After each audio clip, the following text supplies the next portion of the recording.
किए, उसके सामने झुके नहीं, इसी से हम लोगों को बांध बांध करके अब भैरव की बलि देना चाहते हैं, सबको काटना चाहते हैं। हे द्वारकानाथ, आप आइए, हमारा उद्धार कीजिए। अभी दूत बोल करके लगभग खत्म कर रहा था, तब तक देवर्षि नारद जी आए उसी सुधर्मा सभा में।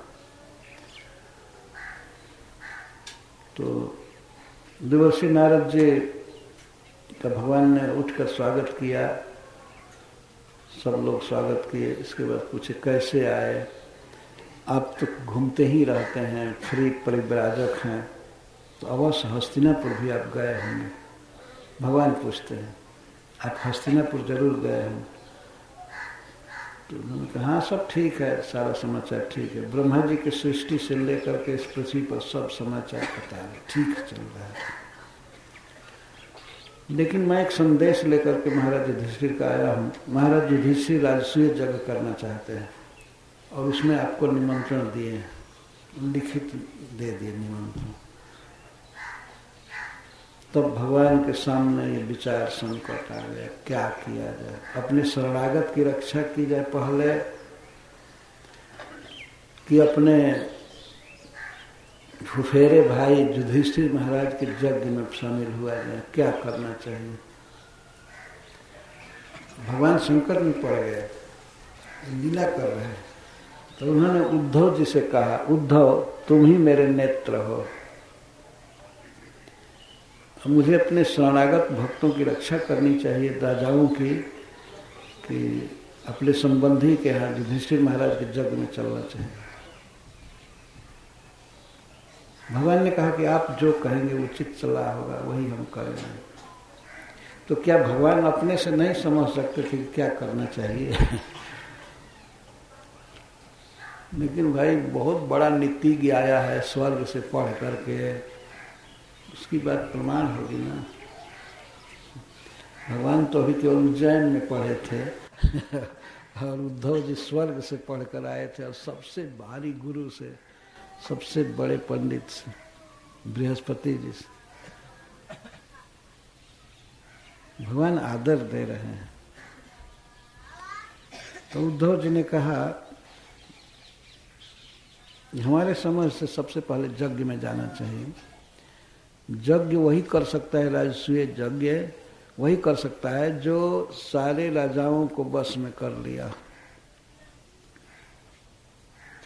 हमारी राय है कि आपको चलना चाहिए पहले हस्तिनापुर, और वहाँ से महाराज युधिष्ठिर की आज्ञा ले करके फिर विजय करना है इधर उधर। तो अवश्य जरासंध को भी जीतना होगा। तो उद्धव जी ने कहा कि जरासंध के साथ सेना लेकर के युद्ध करना खतरनाक, सबको मार डालेगा, वो नहीं मरेगा। मेरी राय यह है कि आप जाइए गिरिब्रज और अपने साथ भीमसेन और अर्जुन को ले लीजिए, और भीमसेन से उसका युद्ध कराइए, और आप लोग ब्राह्मण के रूप में जाइए। ये उद्धव जी की राय थी। ब्राह्मण के रूप में जाएंगे तो ब्राह्मण को अपना सिर भी दे सकता है, इतना मानता है ब्राह्मण को। आप अपने वेश में मत जाइए, सब लोग ब्राह्मण के रूप में जाएं, और जा करके उससे भिक्षा मांगिए। जब वो कह दे कि हाँ दूंगा, तब आप मांगिए कि हम आपसे मल्ल युद्ध करना चाहते हैं, द्वंद्व युद्ध करना चाहते हैं। तो युद्ध में आप मत लड़िएगा उसके साथ, आपसे लड़ेगा भी नहीं वो, अर्जुन के साथ नहीं लड़ेगा, भीमसेन के साथ लड़ेगा। और आप साथ में रहेंगे, जब दंगल होगा आप जब रहेंगे तो भीमसेन वध कर देंगे उसका। इतनी राय, ये प्लान बना द्वारिका में यज्ञ में जाने से पहले। उद्धव जी ने ये परामर्श दिया भगवान को, तो भगवान ने बहुत सराहना किया, बहुत अच्छा। इसके बाद गए तो वहाँ जाकर के महाराज युधिष्ठिर से आज्ञा लिए।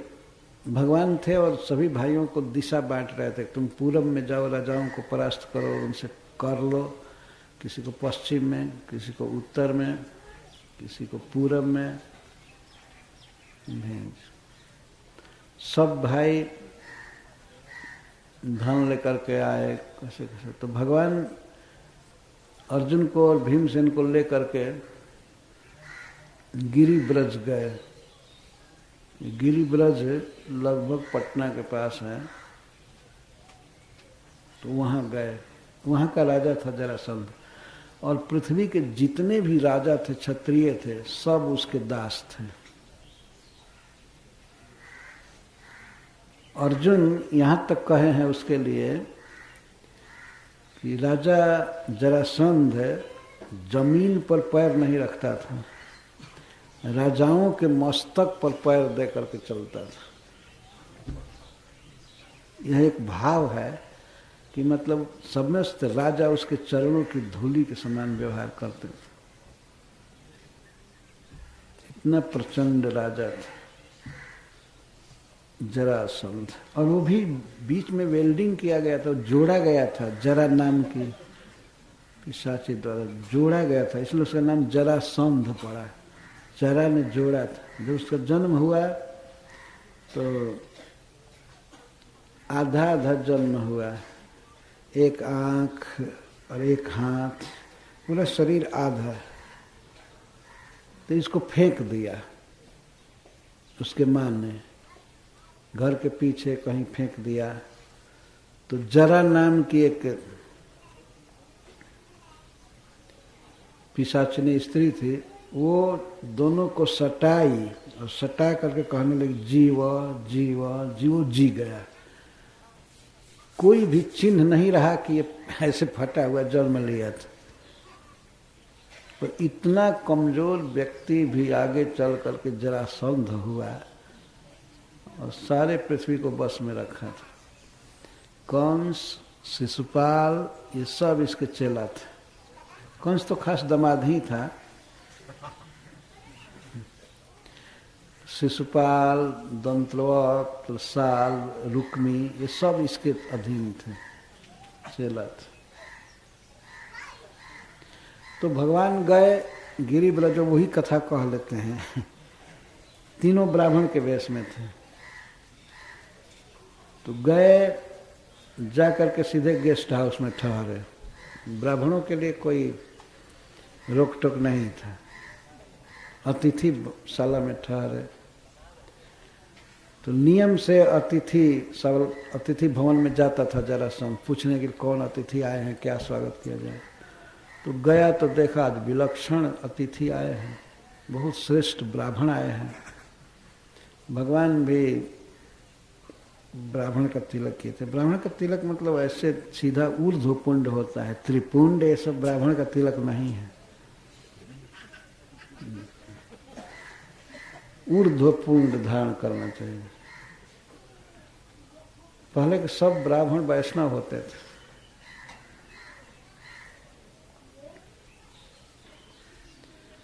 तो गए ठहरे, वो आया तो इसके बाद प्रणाम किया। वो राजपूत था, इसलिए ब्राह्मणों को प्रणाम किया।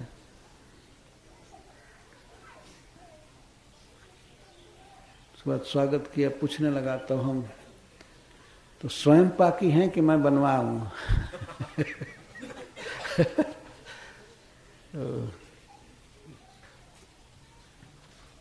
पहले वो लोग कहे कि हम लोग बाद में देखेंगे, भोजन जहाँ तहाँ नहीं किया जाता है। वो लोग भगवान बोल रहे तो उन्होंने सिखाया था भीमसेन और अर्जुन को बीच में बोलना मत, हमको बोलने दे।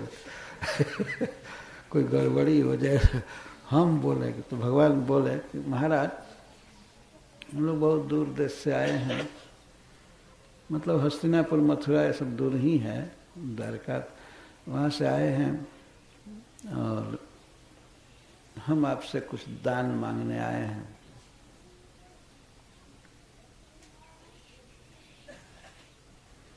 तो उसने कहा ठीक है, हम आपको देंगे, जो भी चाहिए आप मांगिए। ब्राह्मण हमको बहुत प्रिय है। तो जब कह दिया कि हम देंगे, तब भगवान ने कहा देखिए महाराज, और फिर बाद में सोचने लगा कि कहीं न कहीं इनको मैं देखा हूँ। जरासंध सोच रहा है 18 बार तो मथुरा में ही भेंट हुई थी, कहीं देखा हूँ, चेहरे से पता चल रहा है। और भगवान कृष्ण का, अर्जुन का, भीमसेन के कलाई को देखा कि इस पर धनुष के प्रत्यंचा की रगड़ है। तो धनुष जब चलाते हैं तो डोरी जो होती है यहाँ से टकराती है, तो दिखा बाह खुला थे लोग। तो लगता है कि ये लड़ाकू हैं, कोई क्षत्रिय हैं, ये ब्राह्मण नहीं है। देह से पता चल रहा था कि ये क्षत्रिय है। तो फिर सोचना कोई भी हो, अगर क्षत्रिय भी होंगे पर हमारे पास ब्राह्मण बन करके आए हैं तो मैं ब्राह्मणोचित स्वागत करूँगा, कोई बात नहीं। अरे हमारा क्या बिगड़ेगा, हमको यही करना चाहिए। हमारा धर्म है अतिथि की सेवा, ब्राह्मण की सेवा। जैसे बलि महाराज ने किया, वो विष्णु आया था भिखमंगा बन करके, वामन बन करके, लेकिन जस तो बलि का ही बढ़ा, वामन का क्या जस बढ़ा? भीख मांगने से जस बढ़ता है? सोच। यद्यपि वामन भगवान राज मांग लिए बलि से, बलि के गुरु ने बताया कि ये विष्णु है, पर जानबूझ करके भी बलि महाराज ने दे दिया। वैसे ही मैं हूं, मैं जान गया कि ये ब्राह्मण नहीं है, क्षत्रिय है, लेकिन ब्राह्मण के भेष में आखिर आए हैं तो कुछ हमारे भय से ना, ऐसे कुछ चाह होगी, लालसा होगी, उसको मानने के लिए आए। तो निर्णय करता है कि ये अगर हमारा सिर भी मांगेंगे तब भी मैं दे दूंगा। सोचने लगे। तब भगवान ने कहा, महाराज हम अन्न के भूखे ब्राह्मण नहीं हैं, हम भोजन के लिए नहीं आए हैं, और हम ब्राह्मण हैं नहीं वास्तव में। ये मैं आपका प्रसिद्ध दुश्मन कृष्ण हूं, आप मुझे पहचानिए। और ये जो मोटे शरीर वाले हैं, ये हमारे फूफा के दूसरे पुत्र हैं, युधिष्ठिर महाराज के बाद। इनका नाम आपने शायद सुना होगा, भीमसेन इनका नाम। और ये जो उनसे पतले शरीर वाले हैं, ये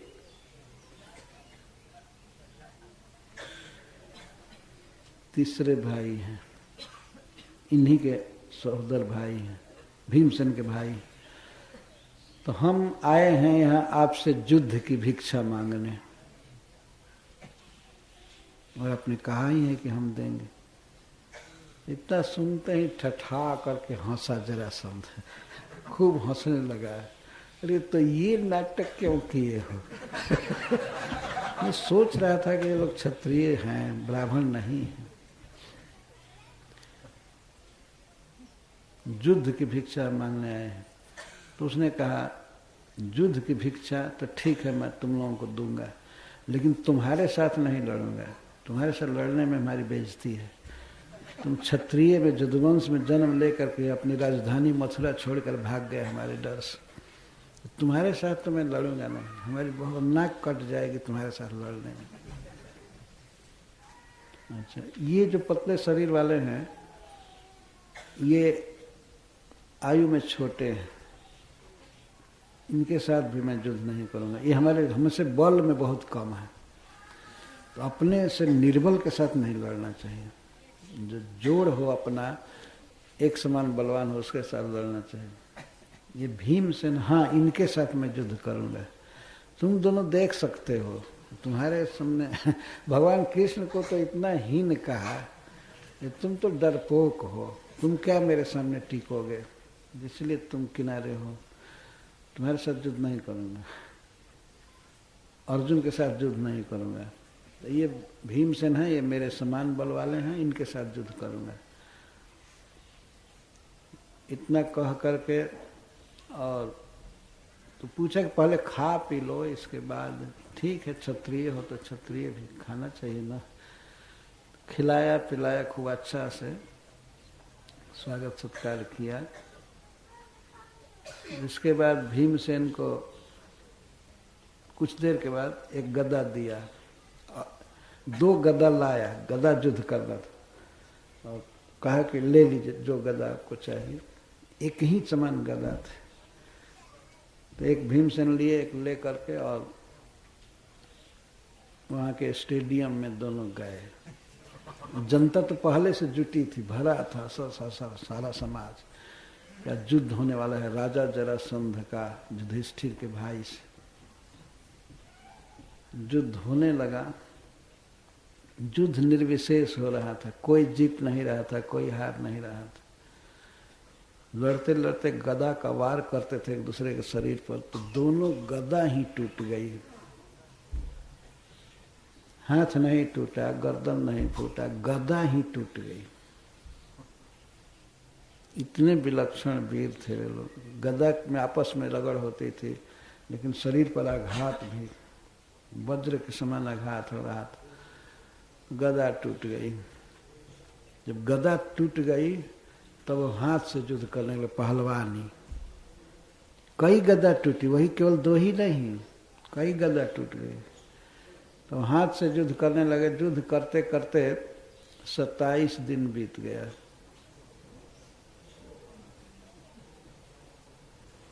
एक दिन रात में भीमसेन कहे कि भैया मैं पार नहीं पाऊंगा जरासंध से। तो भगवान ने रात में कथा कहा कि अरे ये जोड़ा हुआ व्यक्ति, इसको केवल फाड़ना है किसी उपाय से, किसी उपाय से फाड़ना है। और मैं युद्ध के समय रहूंगा, मैं एक सीख लेकर के चीरूंगा, आप ध्यान से देखिएगा। तो किसी तरह से उसको पटक करके एक टांग ऊपर खींचिए और एक टांग को पैर से दबा लीजिए और खींच दीजिए, वो फट जाएगा। उसके जन्म की कथा को सुनाया भगवान ने। तब 28वें दिन युद्ध में भीमसेन गए। युद्ध होने लगा, पसीना पसीना हो गए भीम, कोई अवसर नहीं मिल रहा था। लेकिन भगवान ने वहाँ थोड़ा इशारा किया, वे पटक दिए जरासंध को पकड़कर। पटकते ही अपने एक पैर से उसका एक पैर दबा लिए, एक पैर को जमीन पर रखे थे और दूसरे पैर को हाथ से ऐसे ले करके और तुरंत खींच दिए, फट गया।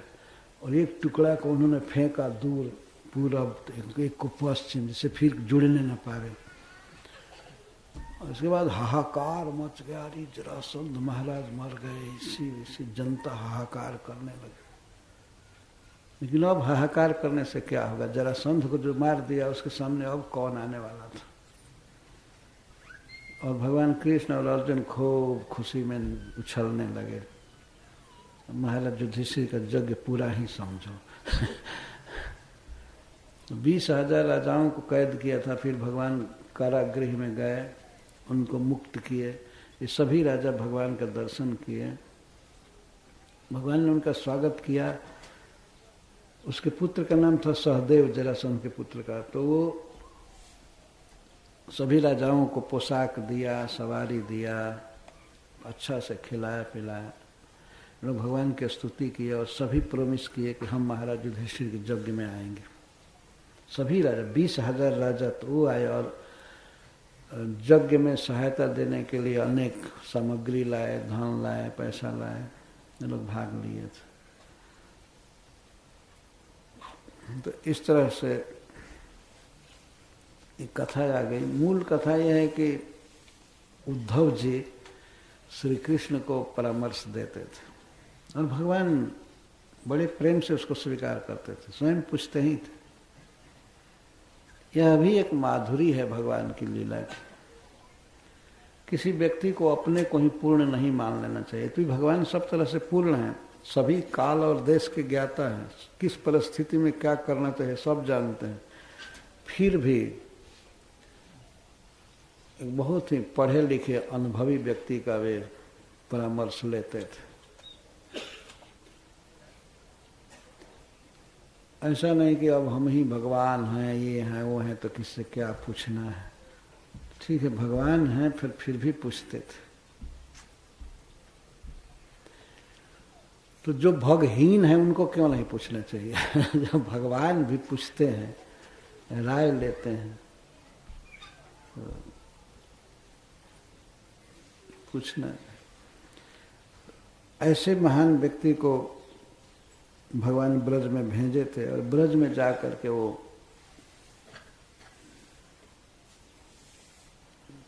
देख रहे थे नंद बाबा के प्रेम को, यशोदा जी के प्रेम को। और जो सबसे बड़ा विद्वान है, जानकार है शास्त्रों का, बृहस्पति जिसे पढ़ा है तो जानता है कृष्ण प्रेम ही सार है। तो कृष्ण प्रेम जहाँ दिखाई पड़ा जिस समाज में, वहाँ उनकी वो प्रशंसा कर रहे हैं। तो उसी प्रशंसा में बोलते हैं कि जुआम श्लाघ्य तमौ नूनम देहि नामि मानव नारायणे खिल गुरु जत कृता मतिरिदृश। अखिल गुरु, सबके जन्मदाता, सबके पोषक, ज्ञानदाता भगवान नारायण में जो ऐसी मति की है, उनको भी अपना पुत्र मान करके और उनके प्रति ऐसा स्नेह कर रहे हैं। ईदृशी मति कृता, ऐसी मति, तो आप लोग धन्यतम हैं इस संसार में, परम प्रशंसा के योग्य है, कृतार्थ हैं। ईदृशी मति कृता, ये बहुत प्रेरणाप्रद वाक्य है। ऐसी मति किया भगवान के प्रति। सबके पास अपनी अपनी मति है और अपनी मति से ही कोई भगवान पर विचार करता है, भगवान क्या है, उनके साथ मेरा क्या संबंध है, भगवान कितना मधुर हैं, कितना ज्ञानी हैं, कितना धनी हैं, और उनके प्रति हमारी मान्यता जो है, उनके साथ अपने संबंध की धारणा, इसी को मति कहेंगे। तो ऐसी मति आप लोगों की कृष्ण के प्रति है, भगवान के प्रति है, तो आप धन्य हैं। अपनी अपनी मति से ही व्यक्ति भगवान की धारणा करेगा। अपने पास जैसी मति है, मान्यता है, बुद्धि है, इसके अनुसार। श्री कृष्ण के साथ तो अर्जुन ने संबंध किया। अर्जुन क्या मानते हैं कृष्ण को, युधिष्ठिर महाराज क्या मानते हैं, यशोदा जी, नंद जी क्या मानते हैं, ब्रज के सखा, और भी भक्त हैं, वो अपनी अपनी मति से भगवान को मानते हैं, प्रेम करते हैं। पर नंद यशोदा की जो मान्यता है कृष्ण के विषय में, सबसे श्रेष्ठ। मति की बात याद आती है तो हमें ये भी स्मरण आ जाता है। कुछ लोगों की मति है कि भगवान को पैर नहीं है, हाथ नहीं है, आँख नहीं है, कुछ नहीं है, तो ये तो भगवान को एक प्रकार से गाली देना है ना। ये किस काम की मति है? भगवान के अंगों का वर्णन शास्त्र में है, उनके आँख का, उनके पैर का, उनके हाथ का, उनके वक्षस्थल का, उनके जांघ का, सभी अंगों का वर्णन है, परम सुंदर। और ऐसे भगवान के प्रति जिन मूर्खों की मति है कि भगवान एकदम निराकार है, निराकार में मुख पद्म होगा, हस्त कमल होगा, चरण कमल होगा, ये तो शास्त्रों में वर्णन है ना। इसको कौन डिनाई कर सकता है, कौन नकार सकता है? ऐसे परम सुंदर भगवान के प्रति कोई भाव, कोई नाता तो दूर की बात रही, उनके स्वरूप को भी स्वीकार नहीं करते। कुछ स्वीकार भी करते हैं तो भगवान को मारने के लिए दौड़ते हैं, जैसे रावण, कंस, तो कोई भाव है ही नहीं। वहीं पर भगवान के स्वरूप के लिए उनमें पुत्र बुद्धि करके नंद महाराज, यशोदा इतने विकल हैं स्नेह से, और वहीं पर कंस उनसे डरता था। कंस कृष्ण से बहुत डरता था, भय बस उसका मन लगा रहा। तो खैर वे लोग भी सौभाग्यशाली थे कि भगवान के रूप को मानते थे, भले उनसे द्वेष करें चाहे झगड़ा करें। लेकिन कुछ इतने बेहुदे हैं इस संसार में, इतने डल मूर्ख हैं, जो कहते हैं भगवान का कोई रूप ही नहीं है। ये महद अपराध है। चैतन्य भागवत में बताया गया है, अगर जो ये कहता है कि भगवान का हाथ नहीं है, पैर नहीं है, नाक नहीं, आँख नहीं, तो ये भगवान के अंगों को काट रहा है। चैतन्य महाप्रभु कहते हैं कि ये हमारे अंगों को काट रहे हैं। कैसे ये मति हो जाती है कि भगवान का कोई रूप नहीं है।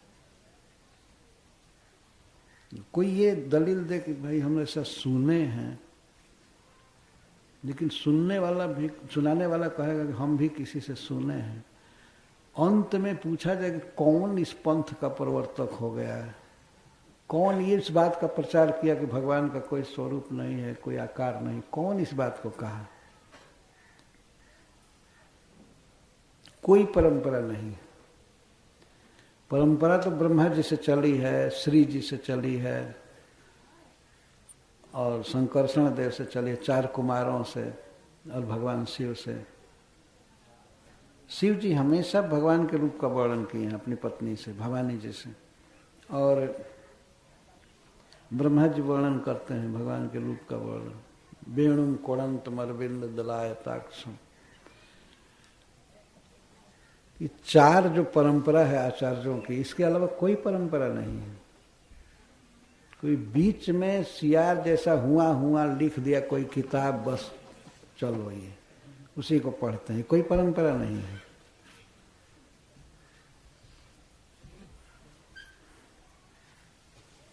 भगवान में ऐसी मति होनी चाहिए, जत किताब कृतम मति रीदृशी, इत्थम भावम इत्थम अनुरागम, और ईदृशी मति, ऐसी मति। और किसके प्रति? भगवान के प्रति ऐसी मति। मैंने सौभाग्य की बात है कि ऐसी मति भी मैंने देखा, इस ब्रज में आकर के मैंने देखा कि भगवान कृष्ण से कैसा स्नेह होना चाहिए, कैसा प्रेम होना चाहिए। ईदृशी, ईदृशी का अर्थ है कि ऐसी, बस इसके समान ऐसी ही, न सुना न देखा था पहले, ऐसी मति, उसको मैं आज देख रहा हूं। तो प्रशंसा करते हैं, कहते ये श्री कृष्ण बलराम ये नारायण हैं, भगवान हैं, तो उसी भगवत्ता का वर्णन कर रहे हैं कि ये जगत के जन्मदाता हैं और इसके साथ साथ कंट्रोलर भी हैं। एतौ हि विश्वस्य च बीजजोनि रामो मुकुन्दः पुरुषः प्रधानम् अन्वीय भूतेषु विलक्षणस्य ज्ञानस्य चेषा तैमौ पुराणौ। एतौ, ये कृष्ण बलराम हृदय में आरूढ़ हैं। कृष्ण बलराम हैं मथुरा में, लेकिन उद्धव जी कहते हैं एतौ, एतौ माने ये जो हृदय में स्फुरित हो रहे हैं, ये दोनों कृष्ण बलराम विश्वस्य बीज जोनी, ये दोनों निमित्त कारण हैं और उपादान कारण भी हैं। निमित्त कारण मतलब रचयिता भी, और उपादान कारण वस्तु के रूप में भी। रामो मुकुंदः पुरुषः प्रधानम। ये प्रश्न होता है, बीज और जोनी तो पुरुष और प्रकृति है, प्रधान प्रकृति को कहते हैं। प्रकृति उपादान कारण है और पुरुष से निमित्त कारण है। कैसे इन दोनों को कह रहे हैं कि ये बीज और जोनी है? तो कहते हैं यही दोनों पुरुष और प्रधान हैं, पुरुष और प्रकृति हैं। अच्छा, इस तरह से ये कह करके उद्धव जी ये कहना चाहते हैं कि ये जन्मदाता हैं विश्व के। विश्वस्य, विश्व में जितने भी जीव हैं, देवता, दैत्य, मनुष्य, पशु, पक्षी, कीट, पतंग, जितने भी जीव हैं, सबके जन्मदाता ये दोनों हैं। इस वाक्य द्वारा कहा गया है। और यही कंट्रोलर हैं, नियंता हैं सारे विश्व के समस्त जीवों के, ब्रह्मा आदि सबके। तो उसको कह रहे अन्वीय भूतेषु विलक्षणस्य ज्ञानस्य चेषा इमौ पुराणौ। और इमौ पुनः उक्ति का है, 2 बार पुनरुक्ति है यह। एतौ और इमौ, यही दोनों, अन्य कोई नहीं। कृष्ण बलराम ही कारण हैं, इस विश्व के जन्मदाता हैं और कंट्रोलर हैं। ये कह रहे हैं अन्वीय प्रविश्य भूतेषु, सभी जीवों में ये दोनों प्रवेश करते हैं और विलक्षणस्य ज्ञानस्य च ईसाते। जीव इस शरीर से और विश्व से भिन्न है। जीव चिन्मय है, स्पिरिचुअल है, चेतन है, और ये जड़ जगत शरीर आदि जो है अलग है, तो इससे वो विलक्षण है जीव। यहाँ ज्ञान का अर्थ है ज्ञान स्वरूप जीव। जीवस्य, श्रीधर स्वामी ने लिखा है, जीव को वही कंट्रोल करते हैं दोनों। विलक्षणस्य ज्ञानस्य जीवस्य इति, ज्ञान स्वरूप चिन्मय जीव के यही कंट्रोलर हैं। कहाँ? भूतेषु अन्वीय, सभी शरीरों में प्रवेश करके और जीव का नियमन करते हैं। तो इस विश्व के विश्वस्थित समस्त जीवों के यही जन्मदाता हैं और यही नियामक हैं, कंट्रोलर।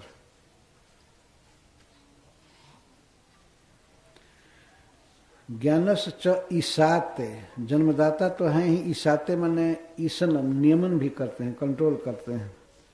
इमौ पुराणौ, और इनका कोई कारण नहीं है, ये सर्व कारण कारण हैं, क्योंकि अनादि हैं। अनादि, अनादि का अर्थ होता है कि इनका कोई आदि नहीं है, इसका अर्थ है अनादि। इनसे पहले का कोई नहीं है। कृष्ण बलराम से पहले का कोई नहीं है, यही सबसे पहले के हैं, अनादि हैं और सर्वादि हैं, सबके कारण है।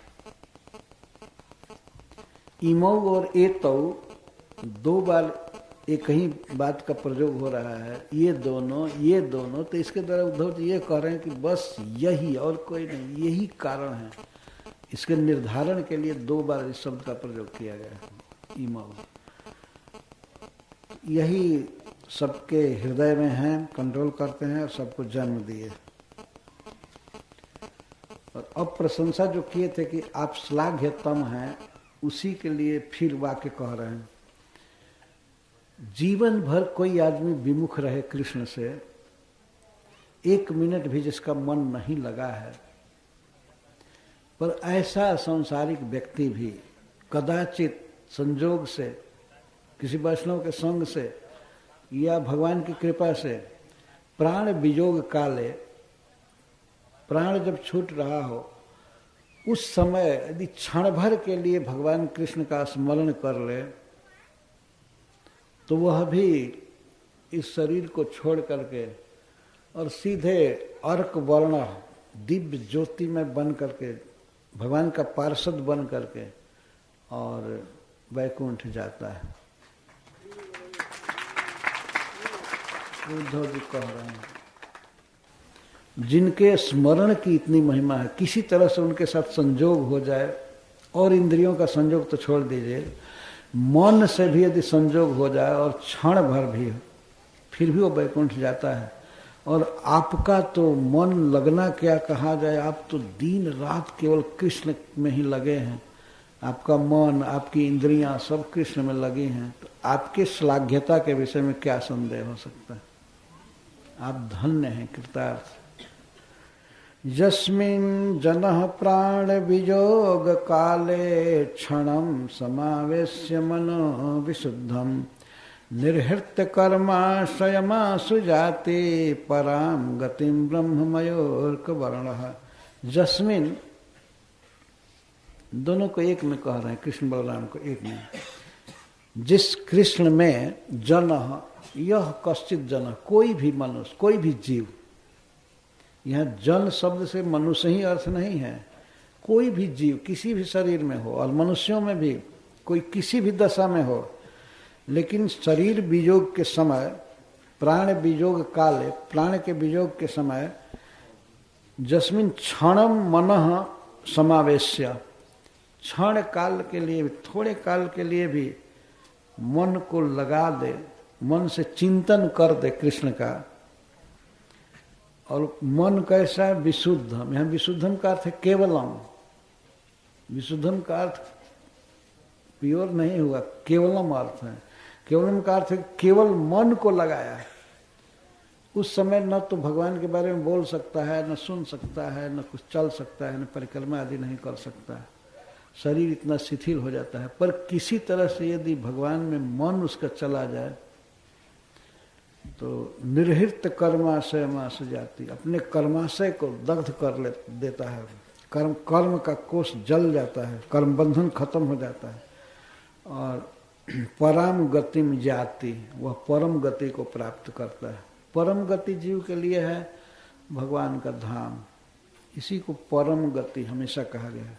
तो परम गति को प्राप्त करता है, क्या हो करके?